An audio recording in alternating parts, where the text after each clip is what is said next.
Assalamualaikum warahmatullahi wabarakatuh. Perkenalkan, nama saya Dwi Agung Prasetyo, Agroteknologi kelas 4A, NIM 20119111025. Di sini saya akan menjelaskan pengaruh pemberian jenis pupuk dan mikoriza pada tanah berpasir terhadap pertumbuhan dan hasil cabai merah keriting. Cabai merupakan salah satu komoditas pertanian yang memiliki nilai ekonomis tinggi dan banyak digunakan oleh masyarakat Indonesia sebagai bumbu masakan. Pupuk organik mengandung makronutrien yang tersedia untuk tanaman, tetapi pelepasannya lebih lambat dibanding dengan pupuk kimia. Hal tersebut membuat petani lebih memilih menggunakan pupuk kimia dalam praktek bertani. Namun jika digunakan secara terus-menerus, pupuk kimia dapat merusak tanah, seperti tanah yang mengeras, yang mengakibatkan pertumbuhan akar tanaman terhambat. Pertanian organik adalah pupuk kandang. Kotoran sebagai sumber bahan organik yang ditambahkan ke dalam tanah akan mengalami beberapa fase oleh mikroorganisme tanah menjadi humus. Pupuk kandang juga berperan sebagai sumber energi dan makanan bagi mikroba tanah untuk meningkatkan aktivitas mikroba tersebut dalam penyediaan hara tanaman. Pupuk organik memiliki keunggulan dalam melepaskan unsur hara secara perlahan sehingga memiliki efek residu di dalam tanah dan bermanfaat untuk tanaman selanjutnya. Pemanfaatan limbah ternak dapat mendukung pertanian berkelanjutan dan merupakan pengabdian kepada masyarakat. Karena itu, penggunaan pupuk organik dalam jangka panjang dapat mendukung pertanian yang berkelanjutan. Bahan organik memainkan peran penting dalam tanah yang membantu menahan air untuk menjaga ketersediaan air.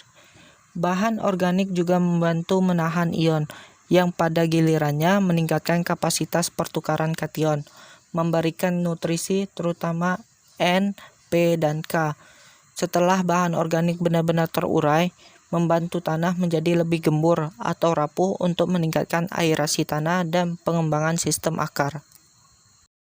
Pada tabel 1, luas perakaran yang diamati pada 8 minggu setelah tanam yang mendapat perlakuan dengan pupuk guano memberikan hasil tertinggi, tetapi tidak menunjukkan perbedaan yang nyata dari perlakuan dengan pupuk kandang puyuh. Perlakuan dengan kotoran burung puyuh tidak berbeda nyata dengan perlakuan dengan kotoran sapi dan ayam. Sedangkan perlakuan kontrol dan perlakuan urea menunjukkan hasil yang paling rendah. Peningkatan luas daun setelah perlakuan dengan pupuk kandang dimungkinkan karena ketersediaan lebih banyak nitrogen, sehingga tanaman menyerap lebih banyak nitrogen untuk perkembangan daun yang lebih luas.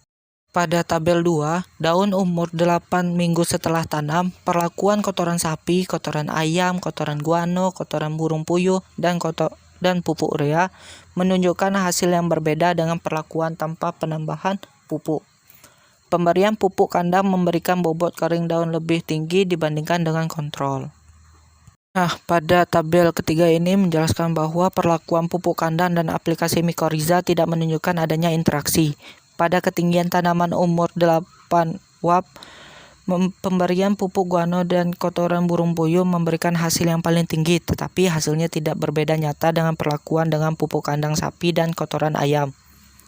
Perlakuan dengan pupuk kandang dan kotoran ayam tidak menunjukkan pengaruh yang berbeda nyata dengan perlakuan pupuk urea, sedangkan perlakuan dengan pupuk urea paling rendah, tetapi tidak berbeda nyata dengan perlakuan pupuk urea.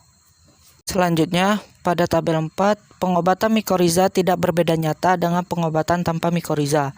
Perlakuan kontrol tidak berbeda nyata dengan perlakuan pupuk kandang sapi, pupuk kandang ayam, dan pupuk guano, tetapi berbeda nyata dengan perlakuan pupuk kandang puyuh dan pupuk urea.